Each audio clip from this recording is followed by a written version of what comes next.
Hello, Jack. Hello, Jill. Hello, Genevieve. Jill, how are you? I'm doing all right. Good. Toe hurts a little bit, but Well, I did Pilates yesterday. plus it's all the way down there, so just don't pay any attention to it. So what I was thinking is maybe work on the muscle tendon change classic that we've been working on, but slow it down and teach Genevieve. Genevieve, you sort of know about the first four moves or so. I was trying to figure that out yesterday. I think that's right. I think I sort of know the new moon following star exchange one, which I think is four. Okay. Well, this is something we should get used to doing because there are going to be new people coming in, and you know it's very hard to just follow this without we've had a lot of time watching the videos and practicing, etc. But Genevieve hasn't, and she's not gonna. So I think it behooves us to learn how to teach this, which is the best way to do it anyway, because when you have to teach it, then you really start to learn it. So I would say establish with Genevieve which of the moves she is really confident in, and then work on, one, two, three new moves above that. And then do the whole thing. Just throw her in the water. She'll only be able to do half of it, but still, that's something. And then next week we'll catch her up with the whole rest of this stuff. And that'll probably take all the time, but if not, there's always fun going, right? Okay, sound good? All right, I'm gonna mute myself. Go for it. And I'm gonna have to leave at about quarter of, so be a little shorter today. Yeah, same with me. So we can make it Okay. short. So do you want to go over the fourth one, Genevieve? That would be a nice place to start. That will ease me in. Okay. I think that's called something like plucking the stars on each side. Yeah. So we'll talk through it a little bit, right? Right. First, and then okay. So yeah, Thank you. let's do it. So at first, you turn to one side and your hand, this is a little different than the first muscle tendon we used to do. It actually kind of comes down, like you kind of arc it down, and you keep your eye on the Lao Gong. You keep your eye on the inside of your palm, and then you just raise it up and twist backwards, but don't bend backwards, you know. And I guess you hold it there a little bit, and then you come back to the other side, you keeping your eye on the Lao Gong. And then at a point I don't know if you can see this, you rotate your hand this way. And that actually seems to accentuate the stretch a little bit more. And there you're looking at the back of your hand. And then you slowly come back to center and then lower the chi like this. And then we go on the other side and we do the same thing. You kind of slightly arc down as you're twisting your waist. Keep your eye on the Lao Gong and bring it up and get a stretch, whatever's comfortable without bending your, backwards like this. You hold that for a little bit and then you bring it back, keeping your eye on the Lao Gong, and then you rotate your hand, your wrist, and you're looking at the back of your hand and you sort of move into that stretch, hold it a little bit, come back to the center, and then slowly lower your chi.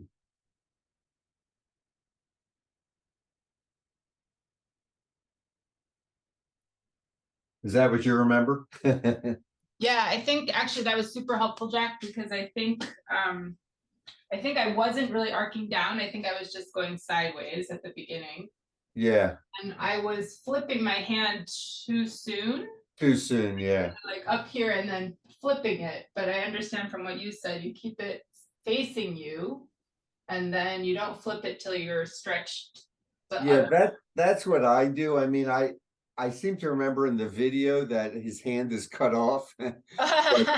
But somehow at the end, it ends up being in the other direction. So I figure maybe somewhere during the transit, it's rotated. So Okay, that's super helpful. It would make sense from the previous model we were using. Because on the first twist, when you're twisting backwards, yeah, he flips the hand. So maybe in this case, that's when he flips the hand. you're saying what I said or something different, where you're coming around and you flip, or you flip before you come around. I don't know what that No, is. I'm just saying that I think it's come around and then flip, kind of similar to what You mean at the very end? at the very end, Okay. maybe. I don't know. I don't know. What I find though, regardless of when it's done, Mhm. what I find is if by the end you have it or at the end, it actually kind of increases the stretch by turning that hand in the other direction. You Yeah. know, get a little extra. It's kind of interesting. Just that little bit of the rotation increases the whole stretch for some reason. So, Mhm. do you Yeah. want to do that one more time, or how do you want to go? Or Could I lead just one of these and just see yeah, and you guys can give me feedback if it's yeah. wonky. Okay, thank you. Okay, so move 4, something about plucking the stars and exchanging for the moon, or one of those. We start on this side.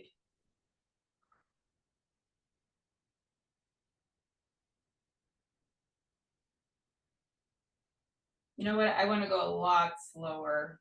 Yeah.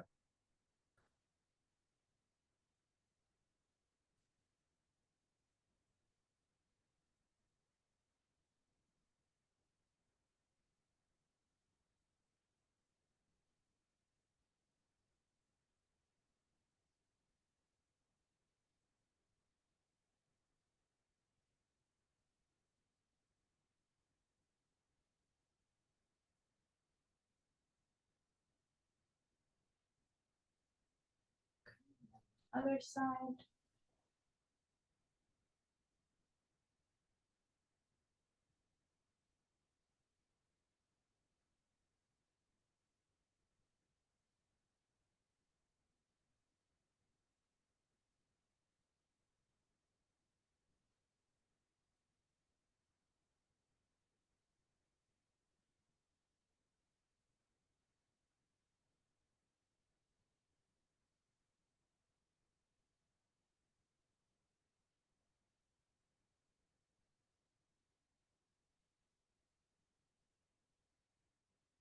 Yeah, that's it.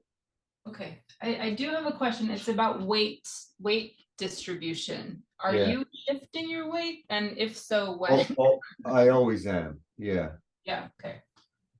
So like I'm starting with my weight on my left leg, right leg is Okay. Or this way. Yeah. Okay. and then I'm shifting my weight to my right leg as I do. I do. Yeah. Okay. And then it stays there and then it shifts back on It this comes back. part. Got it. Yeah. In fact, what I find is because sometimes you don't always notice it, but if you sort of focus on that, then you can really feel that, the flow when you shift from one side to the other. Got it. Otherwise, I think we're always supposed to be shifting weight, but otherwise it kind of feels like you could actually hurt yourself. Yeah. If you torque too much and you haven't shifted weight. Yeah. Okay, I understand. And then I think from this point, when you come back to center, I think your weight is getting into both legs. Yeah, it's moving more. Yeah. Yeah. Okay. I think you can have a slight differential there, but it's definitely closer. The percentages are closer. Okay, I think I'm Yeah. good to move forward. And go ahead, Jill, sorry. Oh, yeah. What I was gonna say is because at the extreme part of the stretch, I'm having trouble with my knees. And so it's like, yeah, the weight shift allows me Yeah. to shift Yeah, the back foot to, Yeah. yeah, okay. Yeah, I can feel that. It's Yeah. ridiculous. Yeah, it can really torque your knee. Oh, yeah. Okay. Okay, so I think we're pretty good for move 4. Okay. And move 5, I can't really remember. It's one of those claw ones. No, let me see, I have a little list here. No, the next one is called pulling 9 cows by their tails. Now, I don't know if that's intuitive, but that's the one. This is this. That's the one where we start like this, where we cross our hands and we put weight first on the right leg. And then you step out with the other leg. And then move into, I think in yoga, they call this a warrior position. And then you hold that and then you twist by putting, like in this case, you put the right hand like sort of a fist and on your lower back and you twist and breathe. And he does it pretty slowly and kind of holds at the end point. And then you uncoil again and you're in the same position. And then you do it a second time.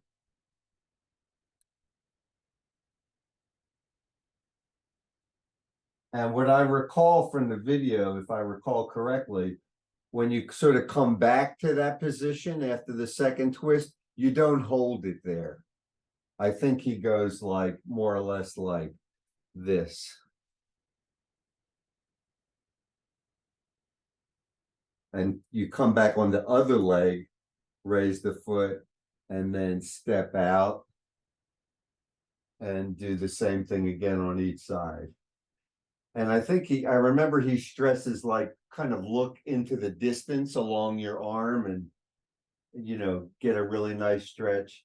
Then you come back, in this case with the left fist on your lower back, and then repeat that motion, kind of holding the initial pose and the twist for whatever amount you want, whatever's comfortable.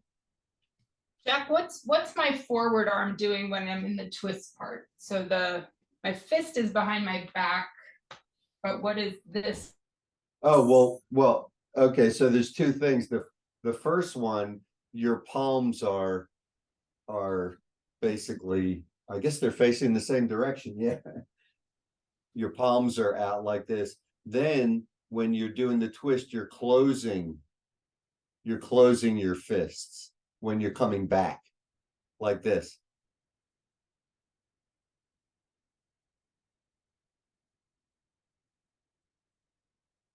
It's similar to the previous Shaolin guy that we did. So close when you start to coil back, close your fists. And then one goes like on your lower back and the other one gets pulled back to your side. Is that clear? I think it'll take me a minute, but it makes sense. Actually, that is a question. So the backhand actually goes to your back. I guess. Well, he had it like kind of on the side, but okay. maybe resting on your hip and that, like this. I don't know if you can see that with Yeah. all the black I'm wearing.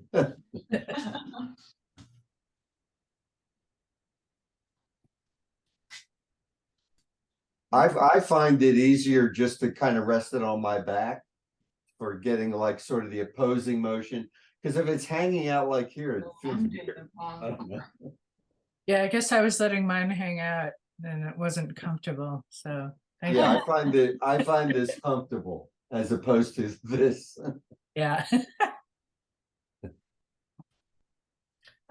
There another question that I have is, so there was at one point where he actually talked about the, like when you're holding, he was like to the count of 3.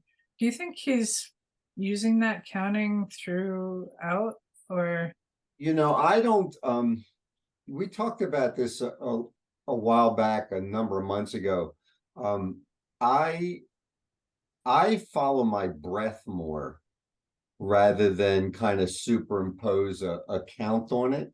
It may end up being 3, roughly 3. Where it'd be like if I come back here and I've inhaled, and then when it's time to exhale, then I'll uncoil. That's usually what I do. I think it ends up being pretty close to the number of seconds or the count. But I find following the breath is more organic than actually counting. Yeah, because it's more naturally following your like closing and opening. Closing and opening, yeah. So that's what I do. I don't know if it's right or wrong, but that's what I do. Sounds good to me. It Okay, just seems to flow better. Yeah. so could we try this again? Could I lead again, and you both say if you notice anything? Okay. Okay. So this is move 5. Yep. Pulling 9 cows by their tails. We Right. start with weight into the right leg. I'm folding my arms. I'm lifting my left Yep. foot, stepping out, and I'm Stepping warrior out. pose. Right. I'm looking really far, far, far. Yep. And my hands are extended, my palms are facing you guys. Yep. And I close my fists and twist.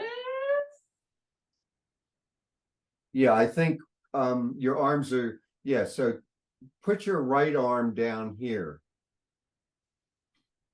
If you can see that, sort of like back here. You're out like this.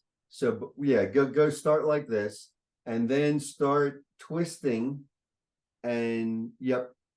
But put that right arm, that's right, and pull the left arm back to your side. I see. Yep. Ooh, I had that totally wrong. That's why I was so confused. Yeah. I had the opposite arm. Right. So you'll, here. yeah. Okay, I understand now. You sort of pull back with your left hand in this case. Yeah. Keep your right fist like on your side or back. Yeah. And hold that twist. Don't like overextend your back. Just do it, make it a twist instead of a bend in the back.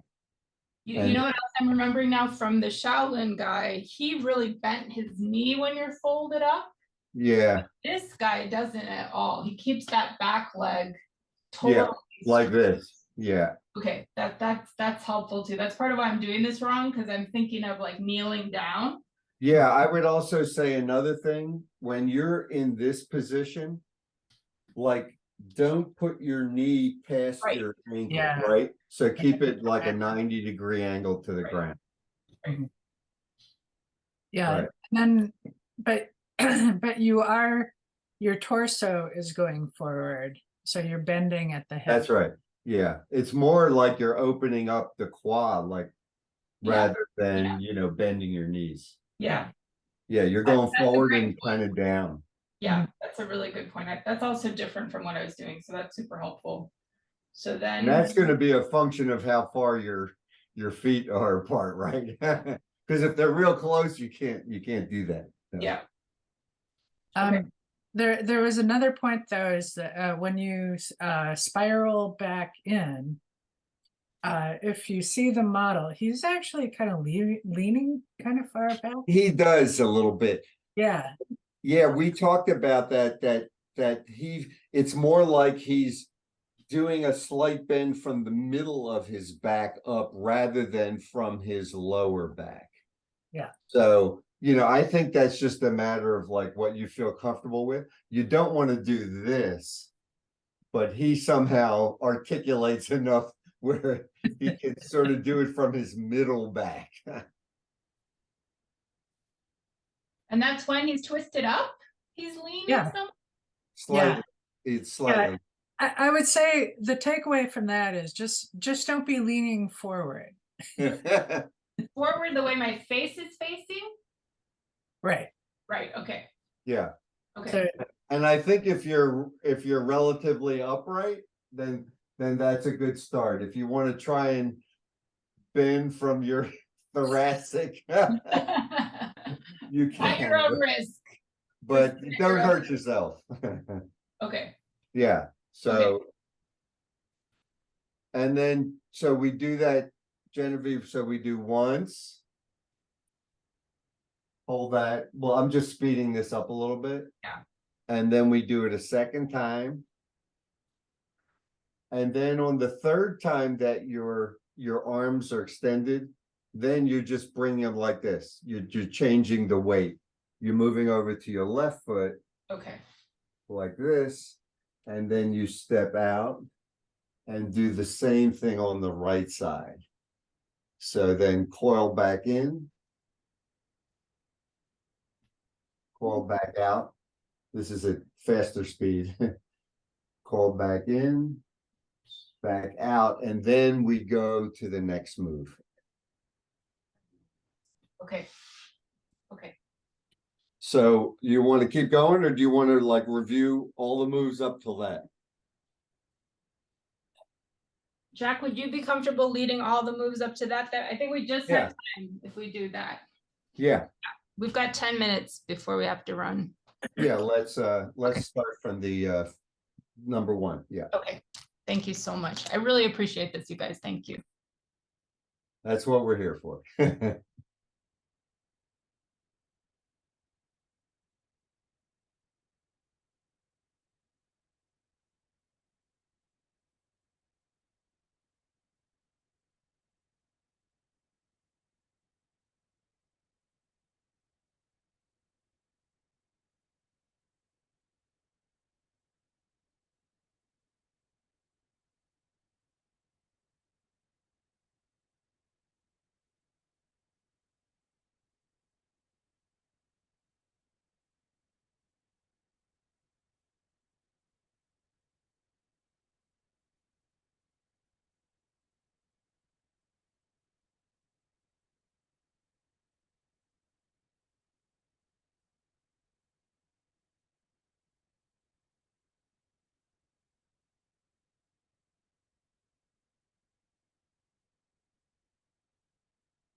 Now we pluck the stars.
You want to look at the next move just to look at it?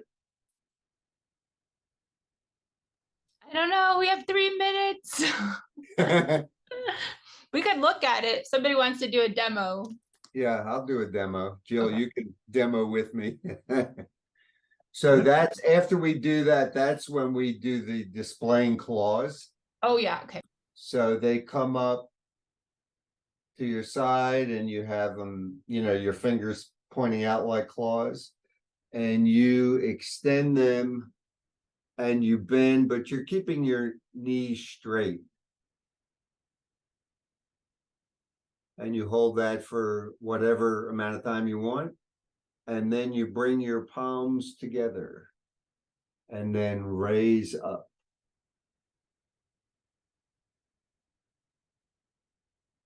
And then you drop them, that he calls this like spreading the wings. And this comes down. And then that's when we go into this. So that's the kind of transitional move. Yay. Thank you. Yay.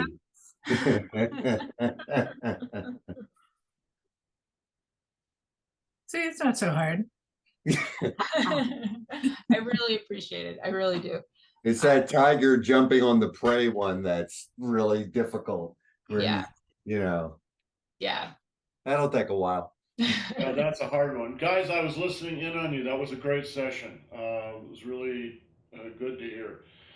So, in addition to me getting some work done doing this, part of my reason for doing it this way is twofold. One, when you practice Tai Chi and Qigong, it has to be self motivated. If it's not, if you're always depending on your teacher, you won't go as far as you're going to need to go to get what you might get if you go as far as you can go. And when you, the other thing it does is, you know, we're working with this guy from Shaolin. Now, Shaolin is not a Tai Chi thing, but they're very, very well trained. All right. And I think it's really important to work with Chinese teachers. Um, when you're out in the real world, back in the day, we worked with lots of different people. Master Zhang was my main guy, but we worked with his permission. You had to ask his permission, but with his permission, you could work with other people. And it's really important because a lot of what you learn is not in words. It's just something to do with their attitude toward the art and kind of just their attitude as people. 30 years ago, that was a lot easier than it is today. It's almost impossible to work with people from China today because China is really closing down again. It's a political and economic thing. It's kind of too bad that it's the way it is. Um, but but by working with this guy through the videos, you're getting a chance to work with someone who's obviously really, really good, and you might not get that chance in the real world. So I'm glad you got the chance to do it. Me watching has been really fun too. So so for me, there's kind of two aspects to this. One, work with some Chinese teachers, and two, do it on your own. And you guys did a great job today of teaching Genevieve, and that's what it takes to really learn this too. So, good job, guys. Thank you. Take off and have yourselves a great day. We'll see you tomorrow. Ciao.